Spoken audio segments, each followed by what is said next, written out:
오늘 예배 가운데 오신 여러분들 사랑하고 축복합니다. 오늘 예배 속에 하나님의 은혜가 또 하나님의 그 말씀의 생명이 혼과 영과 관절과 골수를 찔러 쪼개고 우리 속에 임하기를 원합니다. 이번 주에 CBS에서 하는 관찰 다큐 신천지에 빠진 사람들 1부, 2부를 보았습니다. 여러분 보았습니까? 한번 보십시오. 무엇보다 신천지에 빠진 사람들이 대부분 청년들이었다는 사실이 너무 마음을 아프게 하고 저리게 하고, 제가 그거 보고 나서 그날 밤 잠을 제대로 자지 못했습니다. 왜 청년들이 그렇게 그 이단에 말도 안 되는 그 교리에 미혹되는가? 어떤 전문가가 나와서 하는 말이, 너무나 불확실한 시대이기 때문에 청년들이 자신의 삶 가운데 어떤 확신을 주고 소속감을 주고 어떤 그런 정체성을 명확하게 설명해 주니까 넘어간다는 거예요. 우리는 너무나 불확실한 시대에 살고 있습니다. 이러한 때 얼마나 사탄이 광명한 천사로 둔갑해서 진리가 아닌 것을 진리라고 주장하고, 마치 에덴 동산에서 선악과를 따먹으면 정령 죽으라고 했는데 죽지 않는다, 이렇게 확신을 가지고 주장하고 이렇게 쇠뇌시키고 그렇게 하는 사단의 역사가 있음을 보게 됩니다. 많은 사람들이 믿음이 있다는 사람을 생각할 때 아멘 주여, 주여 믿습니다 하고 무조건 순종하는 사람들을 떠올리게 됩니다. 그러나 믿음이란 이성이 마비되고 상식이 실종된 상태에서 오로지 아멘으로 화답하는 것을 의미하지는 않습니다. 믿음은 맹신을 말하지 않습니다. 맹신은 세뇌된 지식으로 이성적 판단을 포기한 채 무조건 믿습니다 말만 하는 것입니다. 신천지 교육 보니까 아주 세뇌를 시켜요. 그 교리를 가지고 애우게 하고 반복해서 애우게 하고 말하게 하고 시험을 치고, 그래서 완전 세뇌된 지식 그 교리 속에서 그리고 권위 속에 완전히 순종하게 하는 것을 봤습니다. 맹신은 세뇌된 지식으로 이성적 판단을 포기한 채 무조건 믿습니다 따르게 하는 것입니다. 맹신은 양심의 소리를 외면한 채 상식적인 판단을 유보한 채 비도덕적 비윤리적 행동도 무조건 믿고 나아가도록 그렇게 한다는 것입니다. 성령님을 통해서 갖게 된 우리의 믿음은 비상식적이고 비합리적이지 않습니다. 성경을 묵상하고 연구해 보면 하나님이 계시해 주신 복음이 얼마나 합리적이고 논리적이고 교리 위에 서 있는지를 보게 됩니다. 무엇보다 기독교 윤리는 수준 높은 도덕성과 거룩한 윤리적 삶을 추구하고 있습니다. 내가 거룩하니 너희도 거룩하라. 우리의 양심을 기초해서 하나님의 말씀은 너무나 아름다운 그런 윤리적 열매를 맺게 하는 것입니다. 그러나 때로는 그 하나님의 교리 속에는 우리 지식에 납득되지 않는 것도 참 많습니다. 표적과 기사, 특별히 천지창조, 무엇보다 삼위일체 하나님, 그리고 예수님이 동정녀 마리아의 탄생을, 마리아의 몸을 통해서 탄생된 사건, 성육신 사건, 부활, 승천, 그리고 재림, 새하늘 새 땅, 이런 것들은 우리 이성 속에 갇히는 교리가 아닌 것입니다. 믿음이 요구됩니다. 그러나 창세기부터 계시록까지 차분히 읽어보면 왜 이런 교리들이 세워질 수밖에 없었는지 하나님은 다 설명하고 계십니다. 무섭도록 논리적인 구원관, 그리고 통일성 있는 세계관, 무엇보다도 내가 거룩하니 너희도 거룩하라는 수준 높은 윤리적 삶을 열매로 요구하는 것이 우리 기독교 신앙인 것입니다. 그러므로 믿음의 사람은 영적 분별력을 가지고 신앙생활해야 합니다. 제 경험에 의하면 믿음이란 의심을 통과하고 여러 가지 경험과 고난을 통해서 얻어지는 확신입니다. 내가 현재 이 믿음을 갖기까지 얼마나 정말 의심을 통과하면서 고통스러운 나날을 보낸 적도 있습니다.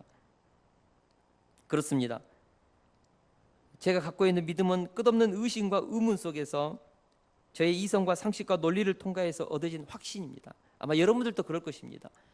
처음에는 믿었다가 헷갈렸다가 다시 경험하고 체험하고 다시 깨닫고 성경을 읽으면서 진리가 얼마나 확정적이고 이것이야말로 유일한 구원의 진리인 것을 점점 인격적으로 이해가 되지 않습니까? 믿고 이해하고 믿고 설득되고 믿고 체험하는 것입니다. 그러나 그것은 결코 비합리적, 비이성적인 교리가 아니요 진리가 아닌 것입니다. 그래서 믿음은 영적인 분별력을 내포합니다. 오늘 말씀은 영적 분별력을 통하여서 나타나는 지혜롭고 효율적인 믿음의 삶의 열매에 대해서 나누고자 합니다. 첫째, 믿음의 사람들에게는 사람 세우는 영적 분별력이 있어야 합니다. 우리는 앞주에 바울과 바나바가 요한 마가의 문제로 둘이 서로 심하게 싸워서 다퉜다는 것을 우리가 배웠습니다. 그래서 선교 여행팀이 두 팀으로 갈라졌습니다. 바나바와 마가는 구브로로, 그리고 바울 사도와 실라는 더베를 지나 루스드라로 향했습니다. 루스드라는 바울이 제1차 선교 여행 때 돌을 맞으면서 개척했던 곳으로서 그때 열매 맺은 사람이 디모데라는 제자가 있습니다. 오늘 본문에 보니까 이 디모데가 루스드라에서 바울의 동역자로 이렇게 픽업돼서 함께 협력하는 것을 봅니다.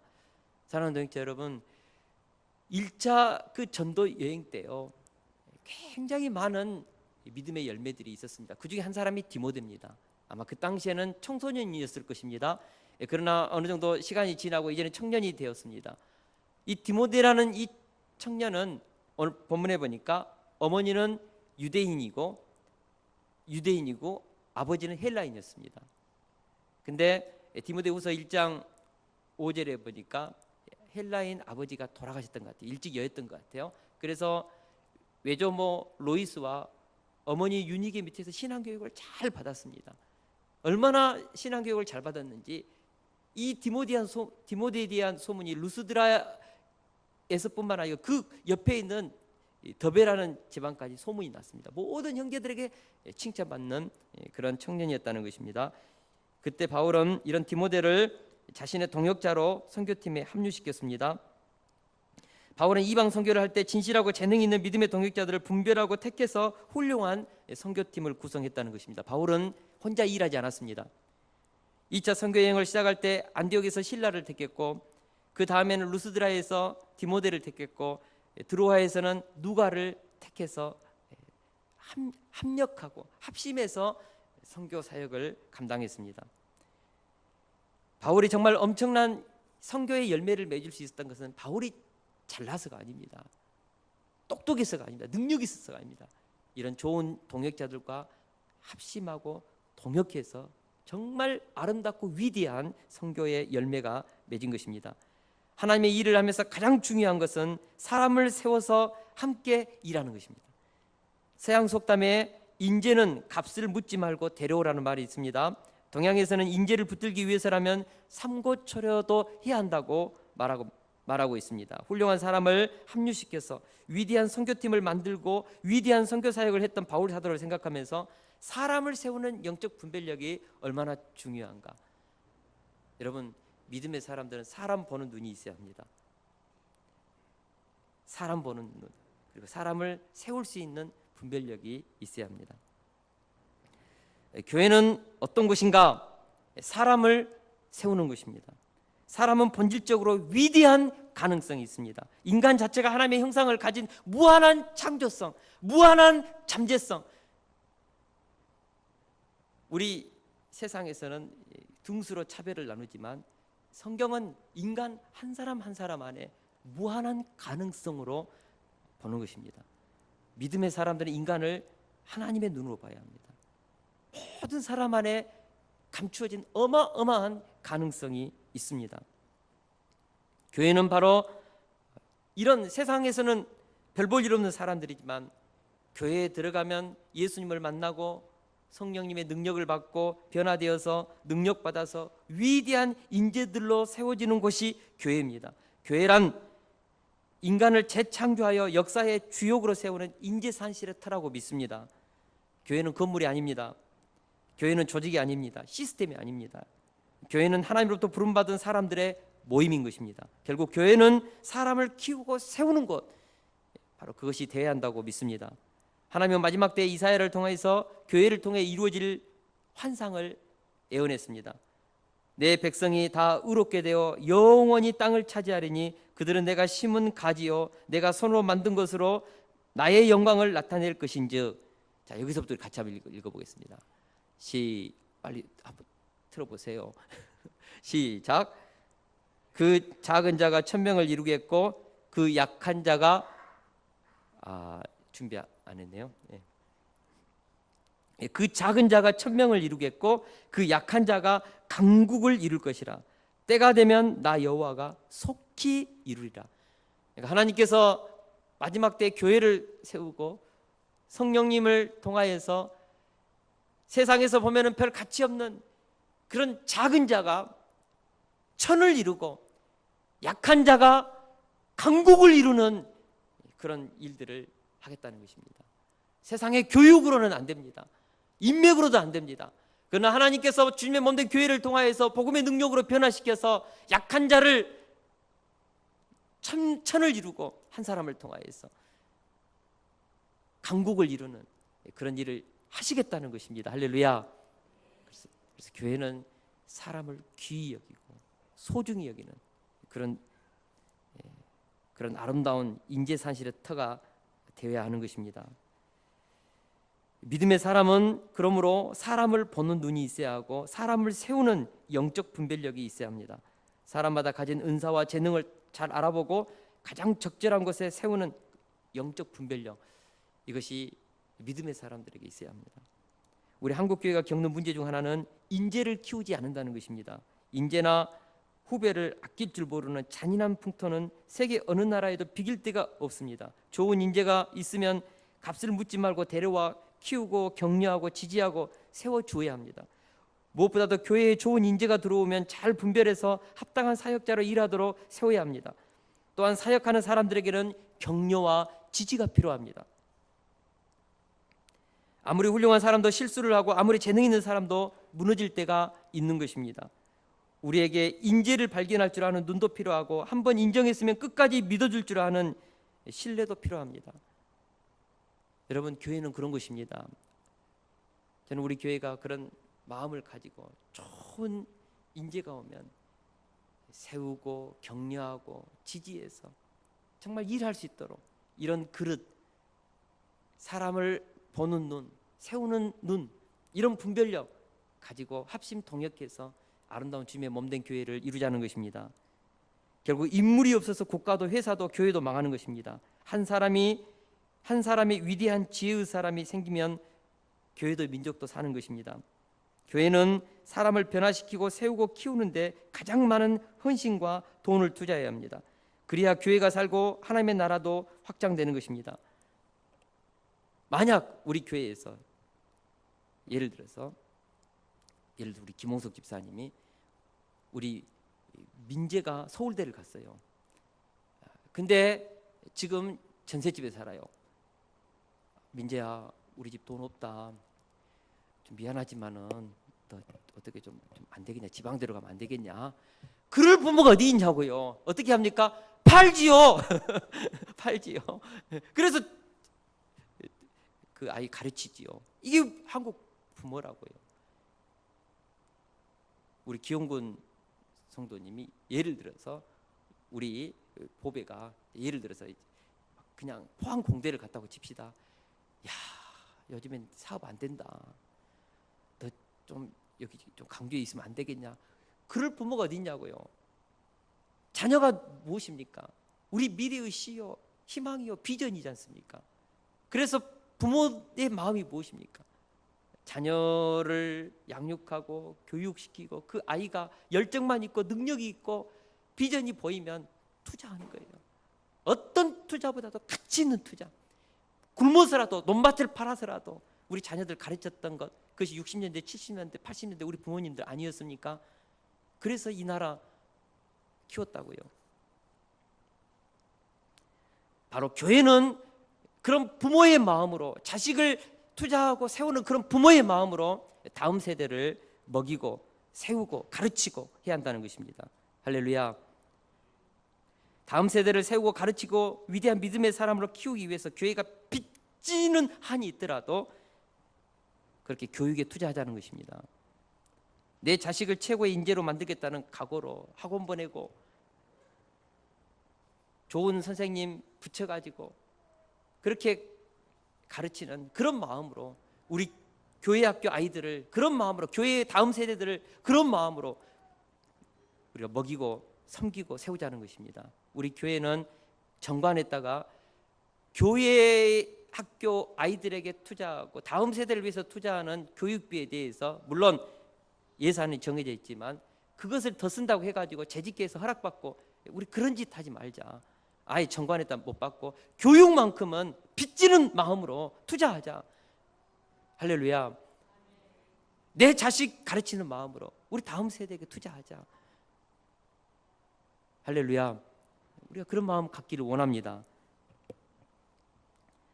우리가 가르치는 우리 아이들 중에 지금 우리 아동부 속에 우리 유치부 아이들 중에 우리 중고등부 아이들 중에 우리 청년 속에 모세와 같은 지도자, 다윗과 같은 인물, 다니엘과 같은 총기 있고 시대를 바꿀 수 있는 그런 인물들이 자라고 있다고 누가 합니까? 그런 인물들이 지금 우리 속에서 자라고 있는지 누가 합니까? 우리가 믿음의 눈을 가지고 우리 아이들을 보고 사람을 보자는 것입니다. 할렐루야. 이번 새생명 축제를 하면서 초청되어 온 사람들 중에 하나님께서 쓰실 위대한 인물이 숨겨져 있는지 누가 합니까? 우리는 결코 외적으로 봐서는 안 되는 것입니다. 그 사업에 감추어진 무한한 창조성, 가능성, 잠재성 보고 세우고 지지하고 이것이 믿음의 사람들의 영적 분별력입니다. 사람을 보는 분별력. 할렐루야. 둘째, 믿음의 사람은 규모 있게 일하는 분별력이 있어야 합니다. 바울은 교회가 결정한 규칙을 존중하면서 일했습니다. 지난 15장의 예루살렘 공의회에서 할례나 율법이 구원을 위한 조건이 아니고 오직 십자가 지시고 부활하신 예수님을 믿음으로써 구원받는다는 결정이 있었습니다. 더불어서 우상의 더러운 것과 음행과 목매어 죽인 것 피를 마시는 것에 대해서는 금했습니다. 바울 사도는 2차 선교 여행을 할 때 예루살렘 공의회에서 결정한 이러한 사항들을 이방 교회들이 준수하도록 도왔습니다. 우리 16장 4절에서 5절 말씀을 우리 같이 한번 읽겠습니다. 시작. 여러 성으로 다녀갈 때에 예루살렘에 있는 사도와 장로들이 작정한 규례를 그들에게 주어 지키게 하니 이에 여러 교회가 믿음이 더 굳건해지고 수가 날마다 늘어가니라. 바울 사도는 자기 고집과 생각대로 복음 역사를 섬기지 않았습니다. 또한 무절제하게 상황에 따라서 형편에 맞게 일하지도 않았습니다. 지켜야 할 규칙과 틀을 가지고 전체 교회의 질서를 존중하면서 하나님의 일을 했다는 것입니다. 특별히 디모데를 동역자로 택했을 때 디모데는 할례를 하지 않았습니다. 근데 디모데를 자신의 동역자로 선택하고 나서 할례를 하게 합니다. 여러분, 예루살렘 공회에서 할례는 구원과는 하등의 관계가 없습니다. 그럼에도 불구하고 왜 할례를 했을까요? 디모데가 지도자가 되고 그렇게 복음을 선포하는 메신저가 되었을 때 특별히 유대인들에게 걸림돌이 되지 않도록, 유대인들에게 비난을 받지 않도록, 다시 말하면 복음의 장애물이 되지 않도록 할례를 했다는 것입니다. 조그만한 좀 고집스러운 사람들은 할례가 무슨 구원과 필요 있는가 안 할 수 있지 않습니까? 그러나 바울은 죄만 아니면 조금만 좀 융통성 있게 복음을 효과적으로 규모 있게 섬길 수 있다면 자신의 그런 고집을 부리지 않고 했다는 것입니다. 이것이 중요합니다. 우리는 여기서 바울 사도가 규모 있게 효율성 있게 일하는 모습을 보게 됩니다. 여러분, 구멍가게도 경영자의 마인드가 있어야 합니다. 상술이 있고 경영의 룰이 있어야 합니다. 하물며 교회이겠습니까? 교회가 무질서하게 계획 없이 진행되어서는 안 되는 것입니다. 교회의 각 구성원은 담임 목회자와 당회의 권위에 순종해야 합니다. 또한 개교회는 노회의 권위에 순종해야 합니다. 그리고 각 노회는 총회의 권위에 순종해야 합니다. 이것이 합리적인 하나님의 나라를 이루어가는 질서입니다. 만약 이것이 무너지면, 그리고 이것이 무시되면 무질서해지고 서로 다툼이 일어나고 해결할 방법이었습니다. 무질서 속에는 무엇이 일어납니까? 사탄이 역사합니다. 질서 속에는 성령이 역사합니다. 장로교 교회사를 보면 가장 먼저는 1952년에 고신 측이 신사참배 문제로 분열했습니다. 1953년에는 기장 측이 분열했고 1959년에는 합동과 통합 측이 분열했습니다. 물론 분열하는 배경에 보면 신학적인 교리 논쟁도 있었고 사람과의 파벌 싸움도 있었지만 가장 근본적으로 떨어져 나가게 된 동기는 결국은 권위에 대한 불순종이었습니다. 왜 가톨릭 교회가 교황의 권위를 그토록 강력하게 주장할까? 심지어는 교황 모설까지 주장하지 않습니까? 거기에는 이유가 있습니다. 가톨릭이 10억이 넘습니다. 그러나 가톨릭은 분열하지 않습니다. 심지어 성경 해석권까지도 교회 공의에서 결정합니다. 평신도들이 함부로 성서 해석을 이렇게 못합니다. 막습니다. 반면에 우리 개신교는 태생적으로부터 성경 해석권을 성도 개개인에게 돌렸습니다. 그래서 신비적인 해석들, 영적인 해석들이 막 무절제하게 나옵니다. 그래서 개신교는 태생에서부터 분열의 요소를 가지고 있습니다. 그래서 교회사를 공부하다 보니까 이것에 대해서 루터와 칼빈이 후에는 깜짝 놀라서 다시 해석의 틀을 갖습니다. 이것이 아우구스부르크 신앙 고백이 있고 웨스트민스터 신앙 고백들 다 이렇게 해서 만들어졌습니다. 여러분, 교회는 권위가 서야 합니다. 권위주의는 나쁜 겁니다. 그러나 권위는 좋은 겁니다. 권위가 무너지면 교회 무너집니다. 권위가 깨지면 그 속에서부터는 이제는 통제할 수 없는 분열이 나타나는 것입니다. 그래서 하나님은 권위를 통하여서 일하십니다. 바울 사도가 권위 아래에서 공의에서 결정했던 그 규칙과 틀을 가지고 교회를 섬기는 것을 보게 됩니다. 하나님은 무질서에서 질서 있는 세계를 창조하셨습니다. 그래서 질서는 하나님은 질서를 좋아하십니다. 이런 부분에서 바울 사도가 일할 때 그 교회의 권위, 공의에서 결정한 규칙, 그 교리, 틀 이것을 가지고 2차 성교회의 때는 가르치고 그리고 권면하고 그 위에 세웠다는 것, 이것이 우리에게 무엇을 말합니까? 영적인 분별력이란 무엇입니까? 규모 있게 일한다는 것은 무엇입니까? 바로 권위에 순종하면서 일하는 것입니다. 교회가 준 질서를 인정하면서 일하는 것입니다. 다윗도 하나님이 세우신 종 사울을 죽일 수 있었습니다. 2번이나 죽일 수 있었습니다. 그러나 죽이지 않았습니다. 끝까지 하나님이 세우신 권위에 순종했습니다. 하나님의 역사를 섬기는 사람들에게 항상 조심해야 할 것은 권위에 순종하는 자세를 견지해야 합니다. 이것이 질서를 만들어내고 효과적이고 효율적인 복음 역사를 섬기게 합니다. 만약 우리가 권위를 무시하고 내 생각대로, 내 경험대로, 내 마음에 감동되는 대로 자유롭게 교회 일을 해버린다면 그 일을 하는 사람은 편할지 몰라도 다른 사람에게는 분열된 마음을 줄 것입니다. 교회가 분열되면 사람의 마음이 나뉘게 되고 그때부터 마귀가 틈타게 되는 것입니다. 분열되는 곳에는 복음이 활동하지 못하고 성령님도 활동하지 못합니다. 그래서 교회는 한 마음 한 뜻 한 비전을 품는 것이 중요합니다. 질서가 있고 합심하는 곳에 성령의 역사가 있다는 것입니다. 그 똑똑했던 바울이 독불장군식으로 자기 식대로 밀어붙이지 않고 예루살렘 공회에서 결정된 그 권위, 그 규칙, 그 틀을 항상 지키면서 그렇게 페어플레이 하는 마음으로 교회를 섬겼다는 이 정신, 이것이 규모 있게 일하는 사람들의 모습입니다. 여러분, 어느 직장에서 들어가면요, 사장의 권위에 순종하세요. 권위 아래에서 순종할 때 보호가 되고 규모 있게 일할 수 있습니다. 근데 막 권위를 막 무시해버리면 그는 회사의 일을 흐트러뜨립니다. 자녀들은 부모의 권위에 순종해야 합니다. 권위에 순종하는 자녀들은 부모의 권위의 보호 밑에서 복되게 자랍니다. 부모의 권위에 막 들이받고 거기에 대해서 반항하고 그럼 어떻게 됩니까? 그 아이는 아름답게 행복하게 자랄 수 없습니다. 여러분, 권위는 그런 것입니다. 규모 있는 인생을 사십시오. 내 감정대로 막 필이 온다고 하지 마세요. 그 모임, 그 공동체가 주는 그 틀, 규칙, 그리고 권위, 그거를 가지고 규모 있게 일할 수 있는 사람, 영적 분별력입니다.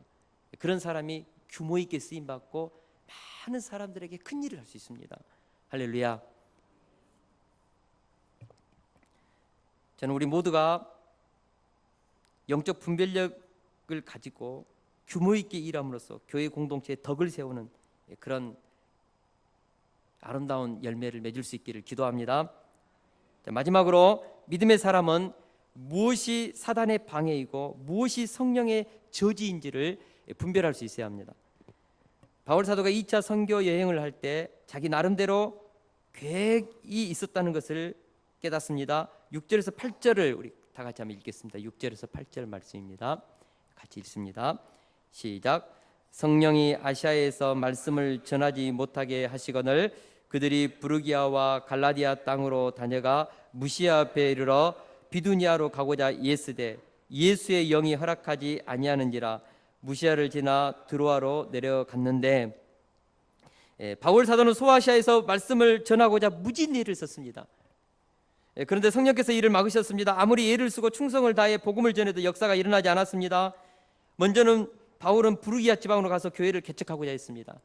그곳에 가서 말씀을 전하고 전도를 하는데 도대체 듣는 사람이 없고 한 명도 막 회심하는 역사가 일어나지 않고 탁탁하고 너무 힘들었습니다. 그래서 다시 동북쪽 갈라디아 땅으로 다녀가 무시아 앞에 이르렀습니다. 그리고 흑해에 접해 있는 비두니아로 가고자 했습니다. 그러나 성령께서 역시 이것을 막았습니다. 성령께서 막으니까 역사가 일어나지 않고 열매가 거둬지지 않는 것입니다. 여러분, 그런 경우가 있지 않습니까? 어떤 약속을 탁 했어요. 근데 9번 버스를 타려고 기다리고 있어요. 근데 헷가닥 해가지고 예를 들어서 20번을 탄다든지 그런 일들이 막 일어나요. 어느 날은 막 그냥 그곳을 가야 되는데 갑자기 다리가 끊겨가지고 다리가 무너지가지고 못 가요. 그래서 약속이 펑크나요. 오늘 거기서 만나야 되는데 갑자기 그냥 막 설사가 막 해가지고 병원에 갈 수밖에 없는 상황 때문에 그 일이 다 글러지고 안 돼요. 열심히 수고하고 있습니다. 열매가 하나도 없어요. 마음은 불안해요. 무엇입니까 이것이? 성령께서 막으시는 것이죠. 열심히 일했는데 되는 일이 하나도 없다. 성령께서 막으시는 것입니다. 그래서 바울은 할 수 없이 흑해 쪽으로 향하다가 방향을 돌려서 남쪽 항구 도시 드로아로 내려오게 되었습니다. 그런데 그날 밤에 꿈을 꿨는데 선명한 한 가지 환상을 보게 되었습니다. 9절을 보겠습니다. 같이 읽습니다. 시작. 밤에 환상이 바울에게 보이니 마게도냐 사람 하나가 서서 그에게 청하여 이르되 마게도냐로 건너와서 우리를 도우라 하거늘. 하나님은 환상을 통하여서 바울에게 말씀했습니다. 바울아, 아시아가 아니다.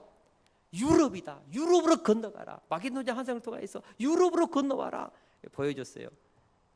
지금 아시아 쪽에는 이미 비시디아, 안디옥, 이고니온, 루스드라, 더베 통하여서 교회가 세워졌어요. 바울이 그쪽 전도하지 않아도 이제는 아시아 쪽에서는 자생적으로 역사가 일어날 것입니다. 그런데 바울의 계획은 아직도 전해지지 않는 그곳으로 복음을 전하겠다는 것입니다. 하나님은 마음이 바빠요.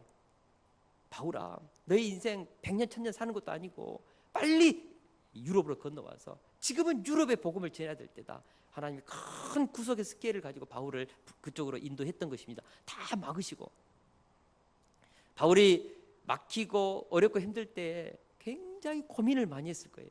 왜 이러실까 하나님께서? 왜 이러실까? 왜 1차 전도여행과는 차원이 다른 이런 일들이, 이 고통스러운 일들이 일어날까? 마게도냐 환상을 보고 다 깨달은 것입니다. 하나님께서 유럽 쪽으로 나를 부르고 계시구나. 영적으로 민감하게 그 즉시 옮긴 것입니다. 여러분,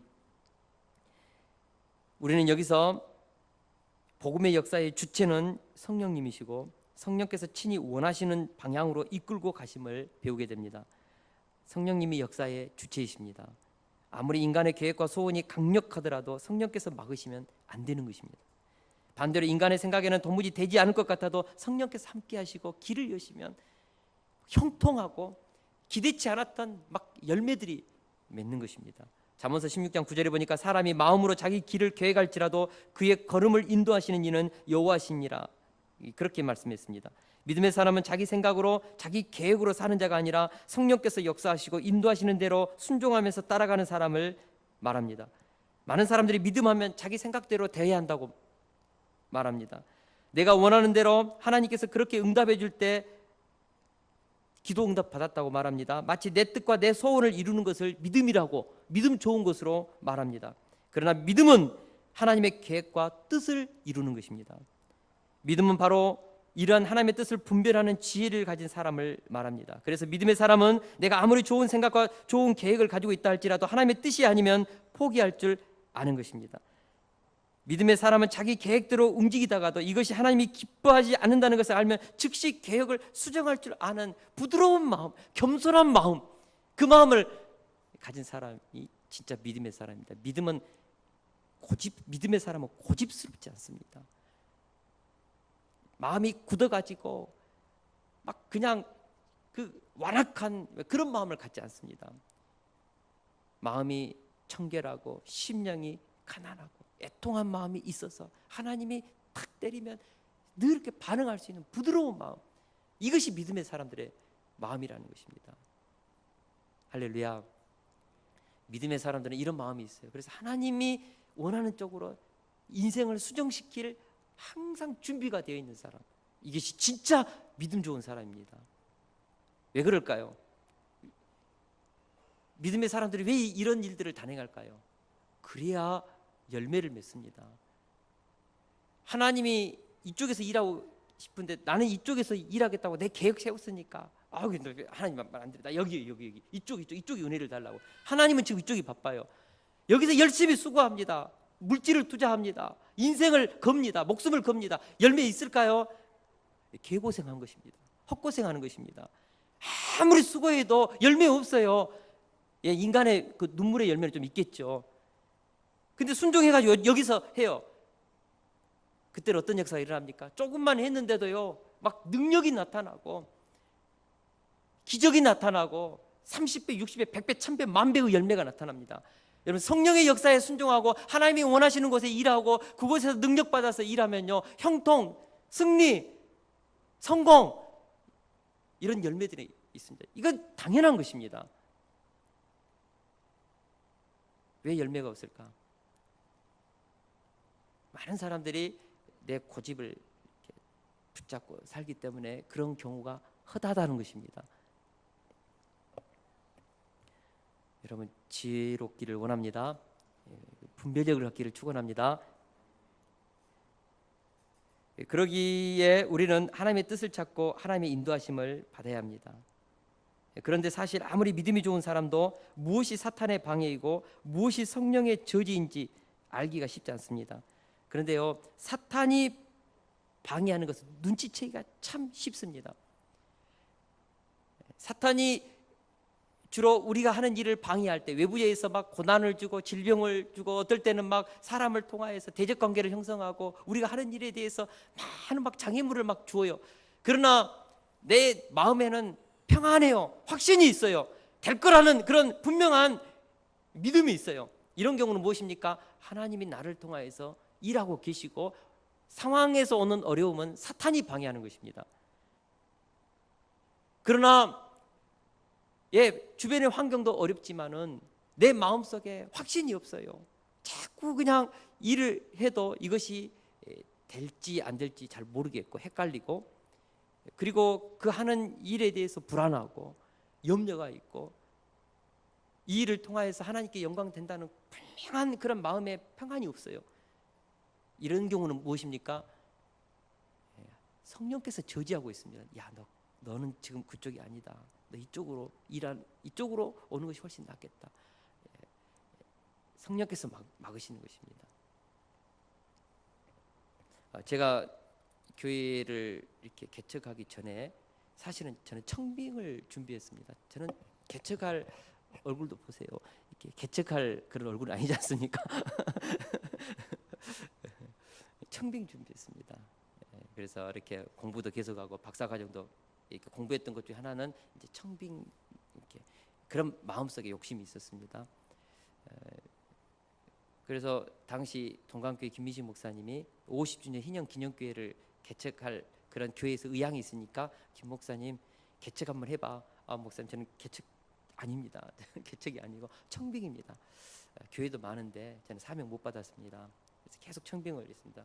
근데 이상하게 청빙 쪽으로 가면은 막히고 될 것 같으면 안 되고 정말 될 것 같아도 안 되고 틀어지고 이런 일들이 있었어요.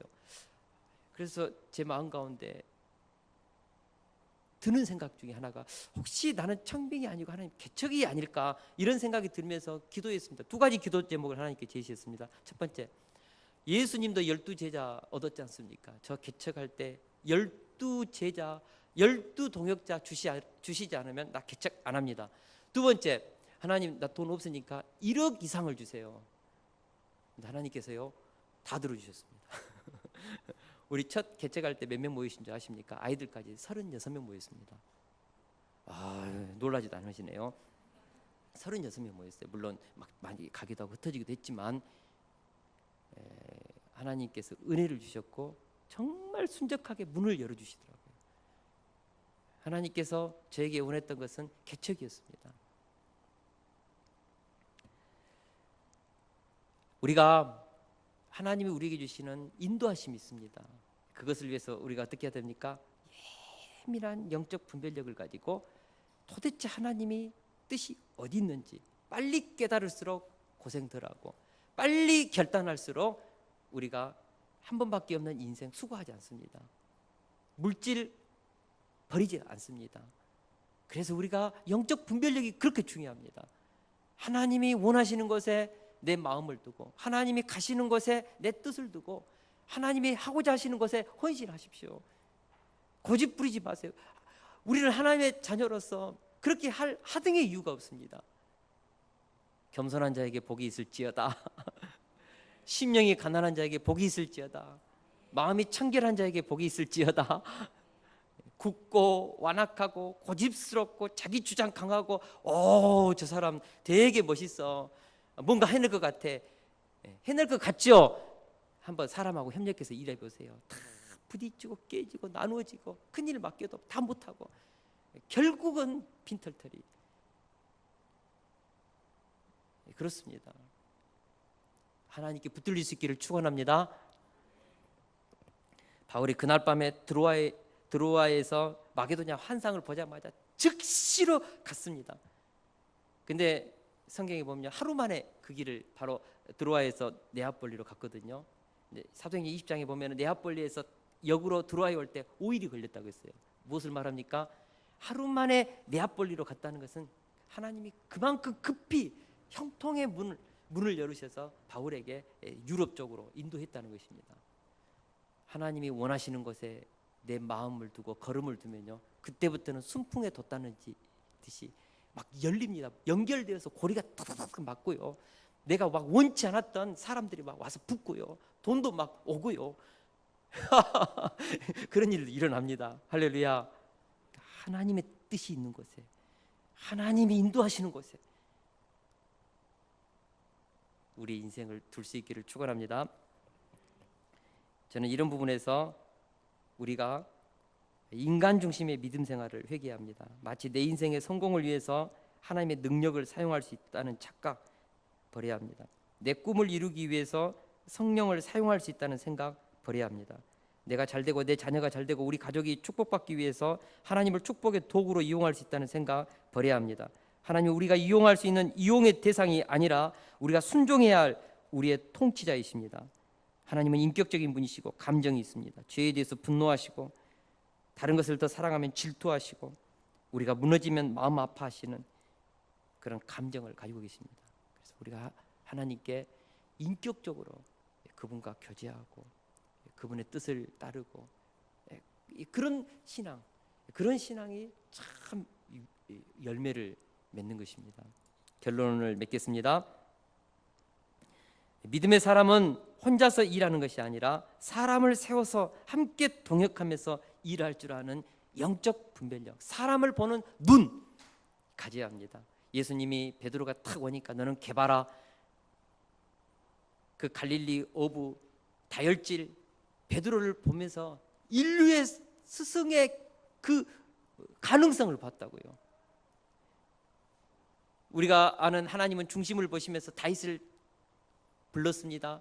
그러나 그의 가족들 부모들은요 다윗을요 그 막내라고 해가지고 시원찮지도 않으니까 사무엘 선지자가 와가지고 기름 부으려고 불렀을 때 부르지도 않았습니다. 저게 무슨 우리 가문에 귀한 그런 영광을 드러낼 그런 보배와 같은 씨가 되겠나. 눈도 두지 않는 다윗, 하나님은 다윗을 보았고 그 속에 감춰진 무한한 가능성을 보셨습니다. 이 하나님의 눈, 영적인 분별하는 눈입니다. 디모데 연약하고 울기를 잘하고 나약하고 건강도 정말 좋지 않는 그 디모데 안에 바울 사도는 무엇을 보았습니까? 위대한 목회자의 자질이 있음을 보았고 자기 영적인 아들로 삼았습니다. 이거 사람 보는 눈입니다. 우리 이런 눈을 가질 수 있기를 원합니다. 목회자에게 이런 눈이 있어야 돼요. 우리 성도들을 볼 때, 우리 자라고 있는 우리 아이들을 볼 때, 우리 성도님들 제발 귀찮게 떠드니까 좀 입 좀 다물어, 저리 가라고 절대 그러지 마세요. 안아주고 축복해주고 좋은 점 3가지 막 얘기해주고 사랑한다고 그러고 너는 역사의 미래라고 그러고 가문에 너는 앞으로 영광이라고 그러고 이런 소리를 듣고 우리 아이들 자라야 한다고요. 할렐루야. 우리 아이들 그렇게 축복할 수 있기를 원합니다.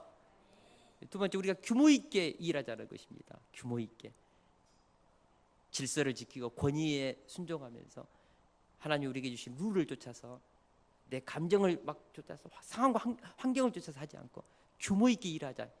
그럴 때 큰 일을 할 수 있습니다. 큰 일을 할 수 있습니다. 공동체가 덕이 되면서 크게 우리가 세워질 수 있습니다. 세 번째로, 사탄이 방해하는 것과 성령이 저지하는 것을 분별하자. 사탄이 방해하면 마음이 확신이 있고 평안이 있다면 이건 하나님이 그 일을 하게 하는 것입니다. 그러나 환경도 어렵고 내 마음에도 확신이 없을 때는 하나님의 뜻이 어디 있는지 깊이 있게 기도하면서 하나님이 인도하시는 곳을 향하여 묵상하면서 그쪽으로 방향을 턴해야 합니다. 열린 마음, 고집스럽고 완악하고 완고하고 내 성깔대로 해야겠다, 막 그렇게 황소처럼 들이대지 말고 겸하고 정말 깨진 마음을 가지고 가난한 마음을 가지고 항상 하나님이 원하시는 그곳에 내 인생을 두겠습니다. 그 마음으로 우리가 살자고요. 할렐루야. 하나님을 사랑하는 자, 그 뜻대로 부르심을 입은 자들에게는 모든 것이 합력하여 선을 이룰 줄 믿습니다. 우리 찬양하고 같이 기도하는 시간 갖겠습니다.